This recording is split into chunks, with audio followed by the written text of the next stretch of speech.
오늘 마태복음 8장 18절로 22절 말씀, 예수님을 따르라 라는 말씀으로 함께 은혜를 나누겠습니다. 먼저 주여 말씀하옵소서 같이 하겠습니다. 주여 말씀하옵소서, 주의 종이 듣겠나이다. 아멘. 주의 음성이 들리는 복된 시간이 되시기를 바랍니다.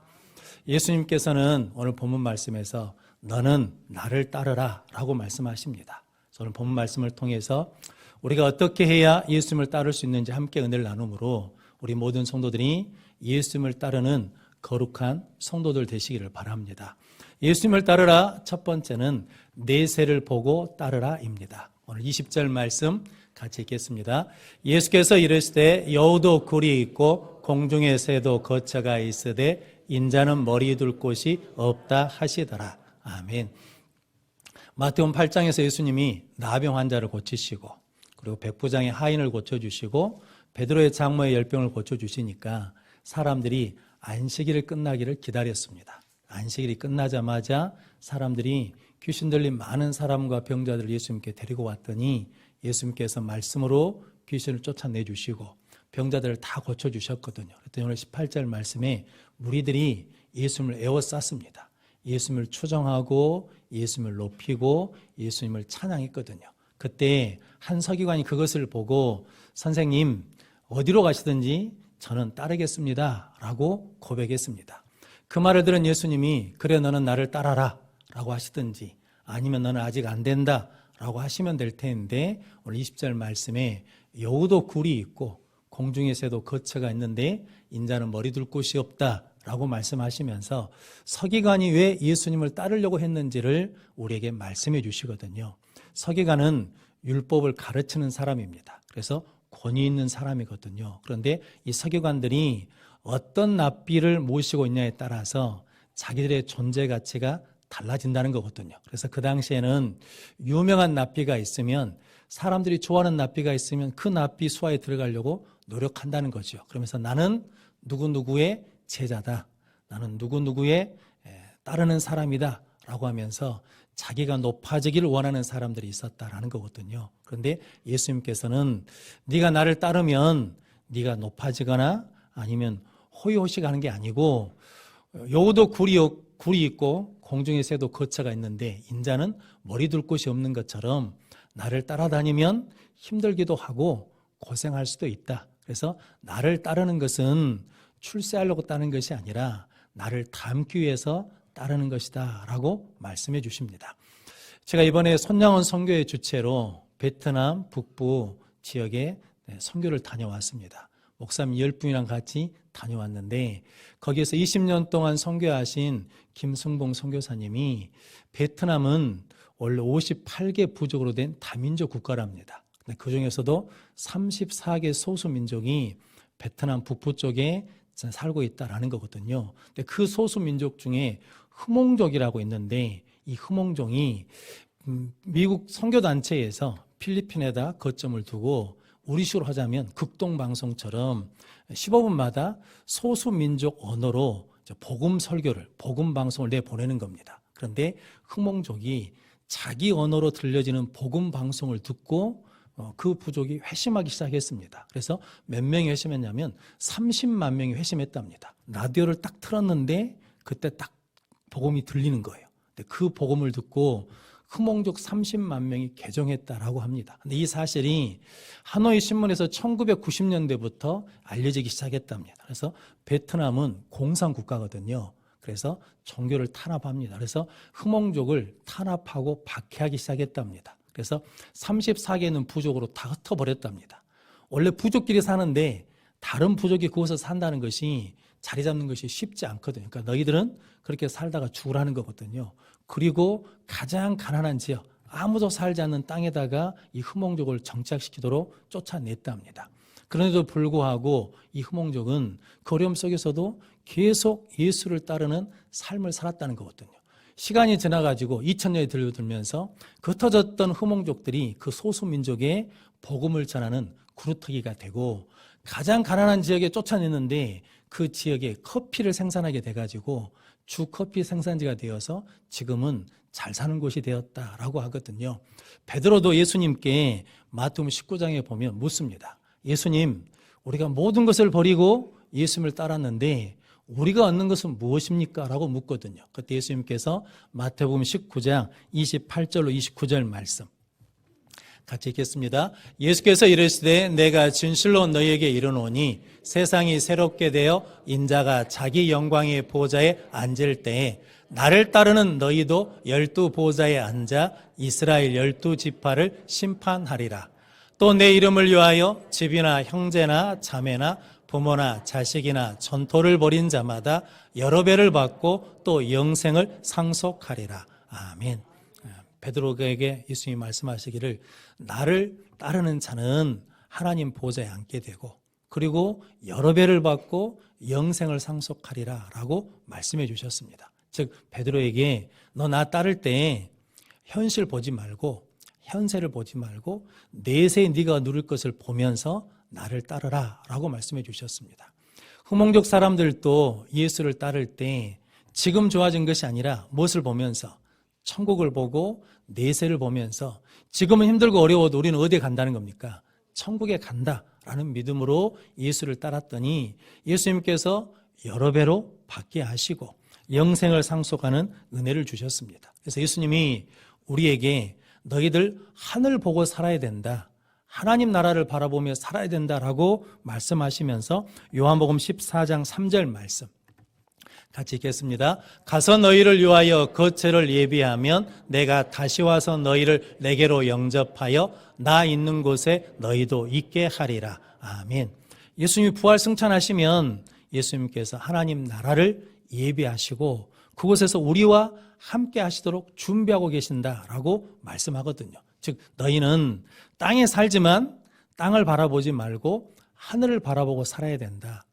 현재를 살고 있지만 현세를 보고 사는 것이 아니라 내세를 바라보며 살아야 소망이 있다라고 말씀합니다. 그래서 오늘 예수님께서 서기관에게 너 현세 보지 말고 내세를 보고 나를 따라야 승리할 수 있다라고 말씀합니다. 성도 여러분, 죄는 땅의 것을 찾고 땅을 바라보게 하거든요. 그런데 하나님의 은혜는 하나님 있는 믿음은 하늘을 바라보며 하나님 나라를 바라보게 하는 능력이 있는 줄로 믿습니다. 저러분들 그렇게 내세를 보고 예수를 따르는 복된 성도들 되시기를 바랍니다. 그래서 예수님께서 요한복음 14장 6절에 그렇게 말씀하신 다음에 요한복음 14장 6절 말씀에 내가 곧 길이요 진리요 생명이니 나로 말미암지 않고는 아버지께로 올 자가 없다라고 말씀해 주셨습니다.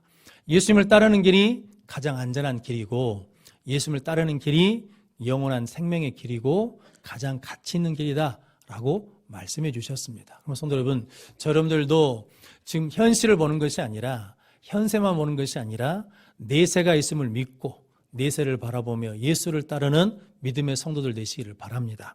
시편 73편 17절 말씀 같이 읽겠습니다. 하나님의 성소에 들어갈 때에야 그들의 종말을 내가 깨달았나이다. 아멘. 시편 73편은 저자가 악인들이 형통한 것 때문에 넘어질 뻔, 미끄러질 뻔 했다라는 거거든요. 예수 모르는 안 믿는 사람들은 안 돼야 되는데 잘 된다라는 거거든요. 그러니까 그것 때문에 미끄러질 뻔했어요.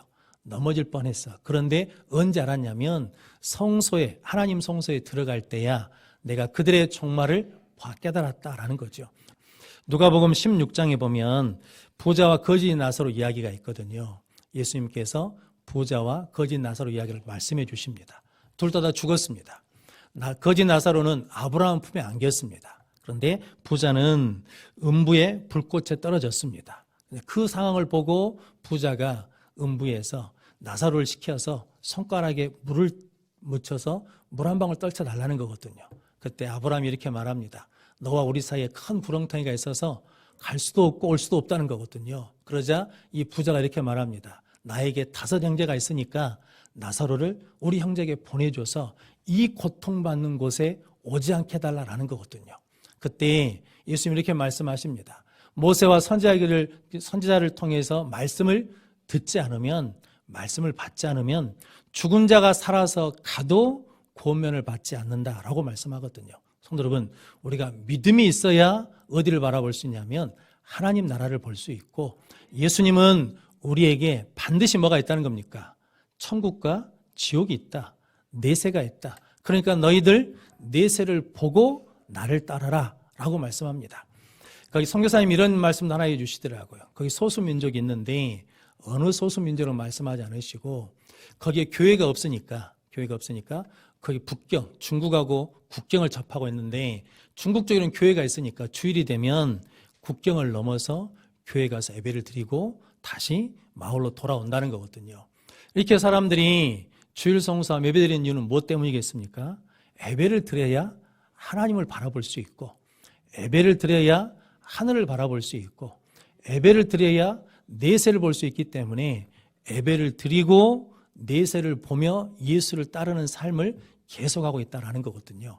우리 모든 성도들도 이 땅의 삶이 끝이 아니고 내세가 있음을 확신하고 내세를 바라보며 예수를 따름으로 여러 배로 받으시고 영생을 상속받는 우리 모든 성도들 되시기를 바랍니다. 예수님을 따르라 두 번째는 사명을 보고 따르라입니다. 오늘 22절 말씀 같이 읽겠습니다. 예수께서 이르시되 죽은 자들이 그들의 죽은 자들을 장사하게 하고 너는 나를 따르라 하시니라. 아멘. 서기관이 이렇게 말하고 있을 때 한 제자가 와가지고 주님, 내가 먼저 아버지를 장사 지내고 예수님을 따르겠습니다 라고 했습니다. 그때 예수님이 죽은 자들로 그들의 죽은 자들을 장사하게 하고 너는 나를 따르라 라고 하셨습니다. 마치 예수님이 3일 장례 치르는 것도 하지 못하게 하고 따라오라는 것처럼 느껴지는데 이 말씀의 의미는 그런 말씀이 아닙니다. 그 당시에 아버지가 돌아가셔야 그래야 무엇을 할 수 있냐면 상속을 받을 수 있습니다. 이 아버지가 한 달 후에 돌아가실지 2달 후에 돌아가실지 1년 후에 돌아가실지 몰라요. 그런데 이 제자 하는 말은 우리 아버지가 곧 돌아가실 거니까 내가 먼저 아버지를 장사 지내고 그리고 상속을 다 해결한 다음에 그 다음에 예수님을 따르겠습니다 라는 의미거든요. 근데 예수님께서는 그것 하지 말고 욕심에 매여 있지 말고 땅에 매여 있지 말고 사명에 매여서 나를 따르라 라고 말씀하거든요. 그럼 성도 여러분, 오늘 예수님께서 우리에게 환경과 상황 보고 하나님 상황이 나아지면 형편이 나아지면 그때 하겠습니다 라는 것이 아니라 하나님이 은혜 주시면 말씀하시면 감동하시면 즉시 순종해서 은혜의 때를 놓치지 마라, 기회를 놓치지 마라, 믿음의 기회를 놓치지 마라 라고 하시는 말씀이거든요. 그래서 이것은 효도를 하냐 안 하는 문제가 아니라 즉 뭐냐면 땅에 매여 살 것이냐 사명에 매여 살 것이냐 하나님께 매여 살 것이냐를 결정하는 우선순위의 문제거든요. 자, 여러분들은 먼저 하나님을 따르고 먼저 예수를 따를 수 있도록 우리를 부르신 사명을 보고 따르는 복된 성도들 되시기를 바랍니다. 김승봉 선교사님이 베트남 북부 지역에서 선교를 하시니까 그 선교지에 저희가 가봐야죠. 그래서 가는 길이 거리는 그렇게 멀지 않더라고요, 생각보다. 그런데 해발 1000m에서 1800m 산을 계속 넘거든요. 그래서 거기 가신 10명 목사님들 중에 4-5분은 그 멀미 때문에 고생하셨거든요. 근데 가는데 하장까지 가는데 그러니까 주 근거지인 하장까지 가는데 하루, 거기서 이제 소수민족이 있는 동방까지 가는데 하루, 그래서 이틀을 계속 차를 타고 산을 돌고 넘고 돌고 이렇게 가거든요. 그러다 보니까 차 멀미 하신 분들이 고생을 하셨습니다. 이틀 갔으니까 또 다시 돌아오면 어떻게 해야 되겠습니까? 이틀을 또 와야 됩니다. 그러니까 사흘 내내 멀미로 고생하셨거든요. 그런데 그 선교사님은 선교 오셔가지고 20년 동안 100번 넘게 그 길을 왔다 갔다 하시는데 오토바이로 다니신다는 거거든요. 오토바이가 훨씬 더 힘듭니다. 그런데 그분이 그런 말씀을 하시더라고요. 선교 와가지고 몇 번 왔다 갔다 할 때 길에서 예수님을 만나셨답니다. 그런데 예수님이 이렇게 말씀해 주셨대요. 네가 이곳에 와줘서 고맙다. 그러니까 내가 있는 이곳에 와줘서 찾아와줘서 고맙다, 기쁘다라고 하셨다는 거거든요. 그 다음부터 이 선교사님은 하나님이 기뻐하시는 일을 하는 것이 사명이니까 그 오고 가는 길이 고생길이 아니라 기쁨의 길, 행복의 길이 되었다라고 고백을 하셨습니다. 요한복음 12장 26절 말씀 같이 읽겠습니다. 사람이 나를 섬기려면 나를 따르라. 나 있는 곳에 나를 섬기는 자도 거기 있으리니 사람이 나를 섬기면 내 아버지께서 그를 귀히 여기시리라. 아멘. 우리는 예수님을 섬기는 사람들이잖아요. 예수님을 섬기는 사람은 예수님을 따르는 사람이고, 예수님을 따른다는 것은 예수님이 계신 곳에 거기에 있는 것이다. 그러면 아버지께서, 하나님께서 그를 귀히 여겨주신다라고 말씀하거든요. 성도 여러분, 예수님은 지금 우리가 있는 곳에 계신 줄로 믿습니다. 그곳에서 예수님을 섬기며 예수님을 따르면 하나님께서 우리를 귀하게 여겨주실 줄로 믿습니다. 그래서 예수님도 무엇을 위해 사셨냐면 사명을 위해 사셨다고, 사명을 위해 왔다라고 늘 말씀하시거든요. 요한복음 6장 38절로 39절 말씀 같이 읽겠습니다. 내가 하늘에서 내려온 것은 내 뜻을 행하려 함이 아니요 나를 보내신 이의 뜻을 행하려 함이니라. 나를 보내신 이의 뜻은 내게 주신 자 중에 내가 하나도 잃어버리지 아니하고 마지막 날에 다시 살리는 이것이니라. 아멘. 예수님은 나를 보내신 이가 있다는 거거든요. 보내심을 받아왔으니까 나는 사명자이고, 그 사명이 뭐냐면 하나도 잃어버린 것이 아니고 마지막에 다시 살리는 것이다. 영을 살리는 것이 내 사명이다 라고 말씀해 주셨습니다. 거기 흩어졌던 후몽족 중에 청년 바울이라는 청년이 있는데 예수를 영접하고 난 다음에 그렇게 소원했답니다. 하나님한테 교회 10개를 세우기 전에는 결혼하지 않겠다고 그렇게 기도하고 있었답니다. 그런데 이 김승봉 선교사님하고 그 청년하고 하나님의 은혜로 연결이 됐어요. 그래서 물어봤답니다. 내가 무엇을 도와주면 되겠냐라고 했더니 그 베트남 바오라는 청년이 그랬답니다. 우리는 돈이 필요하지 않습니다. 우리는 뭐가 필요하냐면 우리를 사명자로 훈련시켜줄 사역자가 필요합니다 라고 했다는 거거든요. 그래서 이 선교사님이 그 일을 감당하기 위해서 그렇게 베트남 북부까지 그 먼 길을, 힘든 길을 오고 가고 하셨거든요. 그러면서 말씀 양육하고 훈련시키면 그 사람들이 가서 다시 재생산하고 다시 그 사람들 훈련시키고 오면 또 그렇게 했답니다. 그러면서 200명이었던 성도가 지금은 3,000명이 됐다라고 하거든요. 그래서 결혼해가지고 자녀를 넷이나 뒀답니다. 사명을 보고 예수를 따르면 하나님이 일하십니다. 사명을 보고 예수를 따르면 생명이 살아나는 생명의 열매를 맺게 될 줄로 믿습니다. 그럼 성도 여러분, 여러분들도 환경이나 상황이나 조건을 따라간 것이 아니라 사명을 보고 예수를 따르면 그것에서도 하나님의 능력은 계속해서 일어날 줄로 믿습니다. 이 선교사님은 그렇게 선교를 정의하시더라고요. 베트남에 자기가 와서 예수를 전한 게 아니라 이미 예수님이 그곳에 와 계시더란 거죠. 왜냐하면 사역자는 없어요. 그런데 이렇게 설명하시더라고요. 예수님은 하나님이시라는 거죠. 하나님은 무소부재하신 분이시거든요. 편만하신 분이시거든요. 그러니까 이미 그곳에 예수님이 계시는데 내 사역, 내 선교는 뭐냐면 계신 예수님을 발견하게 하고 알게 하는 것이 내 사역이라는 거죠. 근데 그렇게 하기 위해서 자기 하는 거 있는데 사랑하고 만나는 사람들을 사랑하고 만나는 사람들을 친절히 대하는 것이 내 사역이라는 거거든요. 함께 동행하면서 보니까 참 선교사님이 사람을 대할 때 따뜻하고 친절하게 대하시더라고요. 요한일서 4장 20절 21절 말씀 같이 읽겠습니다. 누구든지 하나님을 사랑하노라 하고 그 형제를 미워하면 이는 거짓말하는 자니 보는 바 그 형제를 사랑하지 아니하는 자는 보지 못하는 바 하나님을 사랑할 수 없느니라. 우리가 이 계명을 주께 받았나니 하나님을 사랑하는 자는 또한 그 형제를 사랑할지니라. 아멘. 하나님 사랑한다라고 하면 눈에 보이는 형제를 뭐 해야 된답니까? 사랑해야 된다라고 말씀하거든요. 그럼 여러분, 사랑은 주는 거잖아요. 베트남을 이렇게 오고 가는데 한 가지 눈에 띄는 게 베트남 논에 묘비가 있더라고요. 묘가 있어요.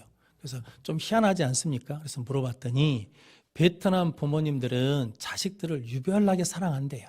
그래서 내가 죽으면 논에다가 나를 묻으라는 거거든요. 그래서 내 살이 썩어서 니들 논에 거름이 되겠다라는 마음으로 논에다 묘를 쓴다는 거거든요. 4년이 지나면 탈골 해서 그걸 이제 빼낸다라고 하시더라고요.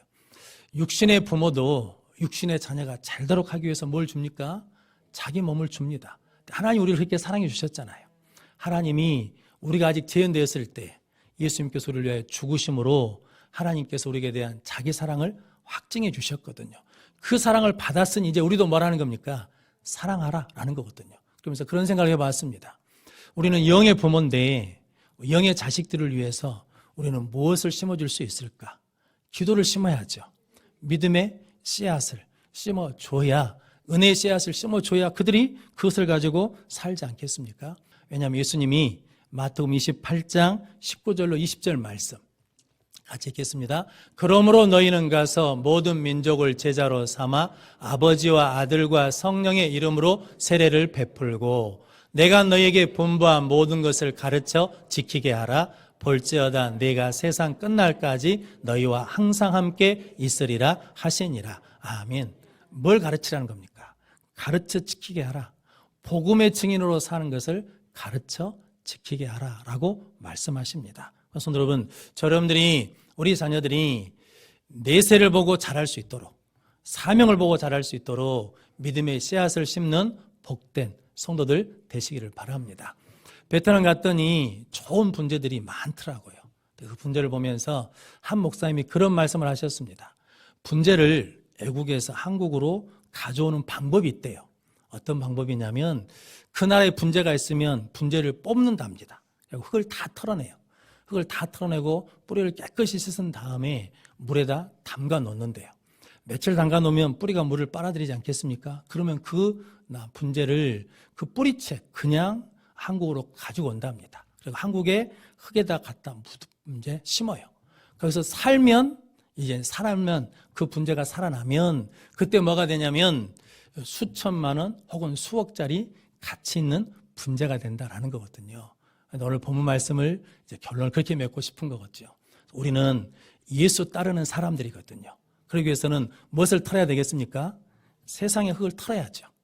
우리 육신의 정욕, 안목의 정욕, 이생의 잔을 다 털고 예수 십자가 보혈의 피로 우리 육과 혼과 영을 깨끗이 쓴 다음에 성령으로 충만히 담가가지고 이제 우리의 삶의 자리, 우리의 사역의 자리, 사명의 자리에 심겨져서 살아나기만 하면 우리는 반드시 하나님의 능력 있는 성도로 쓰임받게 될 줄로 믿습니다. 그래서 오늘 예수님께서 그런 삶을 살 수 있도록 너는 나를 따르라 라고 말씀하십니다. 그래서 저 여러분들이 현세가 아닌 내세를 보고 상황이 아닌 사명을 보고 예수님을 따름으로 여러 배를 받을 뿐만 아니라 영생을 상속하시고 하나님 나라의 거룩한 분재로 세워지는 성도들이 되시기를 주님의 이름으로 축원합니다.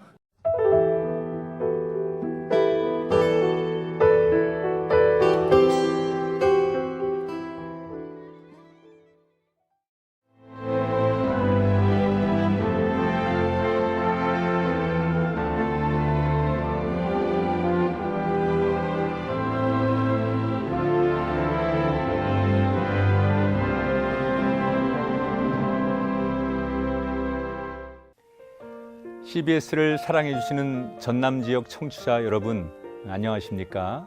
CBS 재단 이사장 꿈의 교회 김학중 목사입니다. 여러분의 사랑과 관심 덕분에 전남 CBS가 순천시 장천동에 새로운 사옥을 마련하게 됐습니다. 이 방송국 사옥이라는 것은 단순히 건물을 짓는 의미에 지나지 않습니다. 전남 지역 복음 전파와 특별히 다음 세대를 위한 미래 비전을 세우는 일입니다. 코로나19로 모든 활동이 중단되고 또 관계가 단절되는 상황이지만 우리 CBS 방송만큼은 우리의 발길이 닿지 않는 곳까지 구석구석 하나님의 말씀을 전하는 위대한 힘을 지니고 있습니다. 이 방송이 믿음의 반석 위에 굳건히 세워질 수 있도록 여러분들께서 벽돌 한 장 한 장씩 쌓아가는 마음으로 전남 CBS를 위해 후원해 주시고 기도해 주시기를 간곡히 부탁드립니다. 여러분의 이 작은 행함이 CBS를 통해서 교회 공동체를 회복하고 누군가의 믿음을 소생시켜 줄 굳게 믿습니다. 여러분 한 분 한 분을 축복합니다.